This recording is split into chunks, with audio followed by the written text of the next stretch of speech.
Hello and welcome to The Top Story, a podcast with the headlines of the day from our correspondents around the world. I'm Qizhi. Coming up in this edition, Israeli strikes on Lebanon have resulted in over 2,000 deaths and injuries, prompting a mass exodus from the southern regions of the country. Chinese Foreign Minister Wang Yi has called on the international community to enhance unity and collaboration at the UN Summit of the Future. And the Social Democrats in Germany are breathing a sigh of relief after defeating the far-right Alternative for Germany party in state elections. We begin in the Middle East. Figures from Lebanon's health authorities show that Israeli strikes have resulted in more than 2,000 deaths and injuries. Israel's military says they have launched airstrikes on more than 1,300 Hezbollah targets and will continue to go after the militant group's weapons. The two sides have been exchanging fire in northern Israel and southern Lebanon. Israeli Prime Minister Benjamin Netanyahu has warned Lebanese residents to leave the danger zone. Jonathan Regev reports. Many interesting things are being said by Israel. First, actually a message from Prime Minister Benjamin Netanyahu to the residents of Lebanon, published in English. Netanyahu telling the residents of Lebanon that they are not the enemies of the state of Israel, it is Hezbollah. Also warning them to stay away from their homes if those homes are used as depots for Hezbollah, simply because they will be targeted. In Beirut, the IDF already saying that it carried out another attack on the Dahia neighborhood in Beirut, and the reports are that the target this time was Ali Karki, who is the man in charge of the southern front in Hezbollah. Tens and tens of sirens sounding all over northern Israel, but when we say northern Israel, not only the communities that are on the border fence or a bit to the south, those that have experienced sirens for the past year, but communities way to the south, even some 80 miles or so south of the border, already not far from central Israel. There were also sirens there. And as far as Israel is concerned, the message is we will strike hard, and this according to the Israeli army. And not only in southern Lebanon, also residents of the Baqa region in northeastern Lebanon, well away from the border, were told to stay away from their homes. That was Jonathan Regev in Tel Aviv. As people in Lebanon try to flee the country's southern regions, they have run into congested roads heading toward Beirut and other areas. Reporter Evangelos Sipsis was among the mass exodus as he was advised to leave the south. He described the situation on the ground on his way out. We're leaving as well because we were caught in that barrage of exchange of rockets between Hezbollah and Israel. We experienced and we encountered actually rockets from Hezbollah fired back to northern Israel. And that's when Benjamin Netanyahu, the prime minister of Israel, has mentioned that it's going to intensify the shelling here in southern Lebanon, but it will probably extend it to further up to northern parts of Lebanon, like in Saida or even in Beirut. We are in the car as well, fleeing from the area. There's a lot of traffic here. People, thousands and thousands of people are leaving southern Lebanon. We just left the area of Tire. We were told that for our own safety, it'll be better if we leave the area because overnight it seems like the shelling will intensify, and as both sides have been exchanging more and more rockets, more have been coming from Hezbollah as well. So Israel has said that it's going to continue to respond and that it's not going to stop until it reaches every single position of Hezbollah, or at least weaken them as much as they can. And if we were here a few hours and we experienced the heavy shelling, so just like the thousands of people in front of us, we are also fleeing. A lot of people that we have been speaking to are very worried that this can perhaps turn out to be an all-out war. That was Evangelos Sipsis in Lebanon. Lebanon's government is preparing shelters for people displaced from the south. In North America, Chinese Foreign Minister Wang Yi has called for greater solidarity and cooperation of the international community at the UN Summit of the Future. He addressed the plenary meeting and described the world as a giant ship, asserting that countries must unite to wade through the challenges ahead. He joined diplomats and world leaders in New York to discuss other issues including conflicts, climate and governance. Jody Jacobs reports. As the multi-day summit for the future comes to a close here in New York, it would seem many diplomats have a spring in their step following 2 years of intense negotiations. On Sunday, world leaders adopted what's been described as a landmark agreement, a major change, according to the UN Secretary-General, towards more effective, inclusive, networked multilateralism.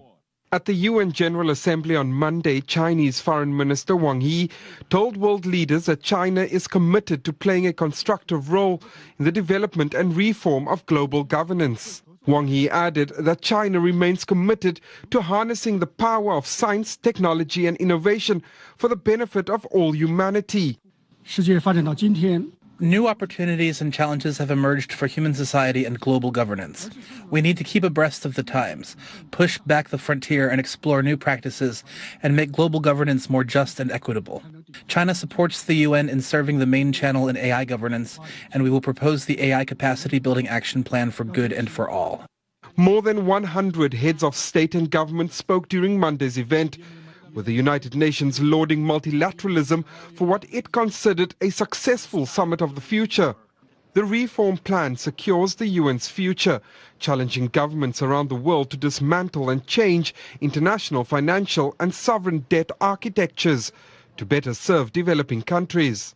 With the Summit of the Future now over, the red carpet will again be rolled out for world leaders as the annual UN General Assembly meetings get underway.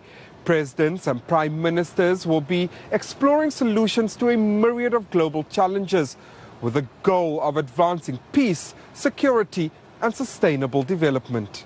That was Jody Jacobs reporting from the United Nations in New York.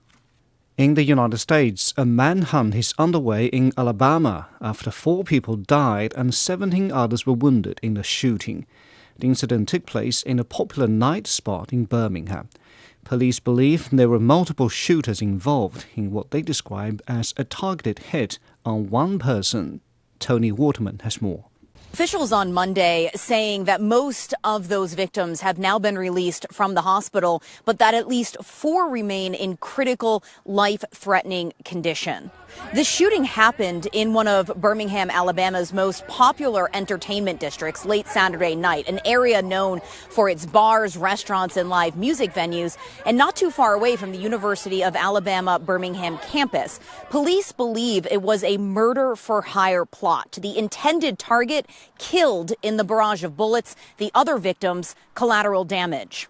Officials say roughly 100 shell casings were recovered at the scene. One victim who was shot in the leg has described it as a horror movie. I get up and I kind of turn around and look, and it's literally a horror movie. There's bodies just laid out all over the sidewalk. There's gun smoke in the air. There's people's, shoes that they ran out of their shoes trying to escape.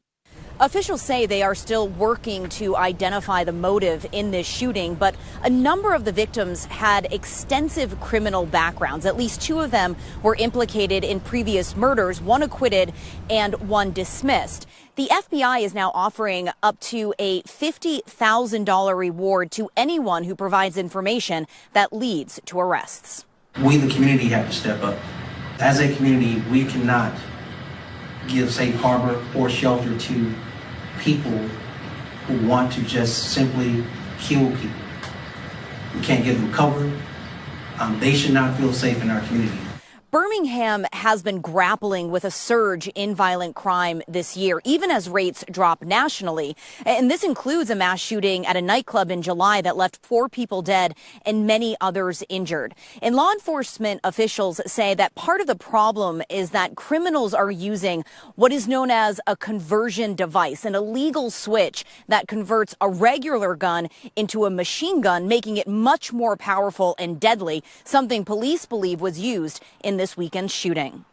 That was Tony Waterman on the latest mass shooting in the US. Finally, in Europe, the Social Democrats in Germany are breathing a sigh of relief after a narrow victory in state elections. Preliminary results show the SPD beat the far-right Alternative for Germany, or AfD, into second spot by less than 2%.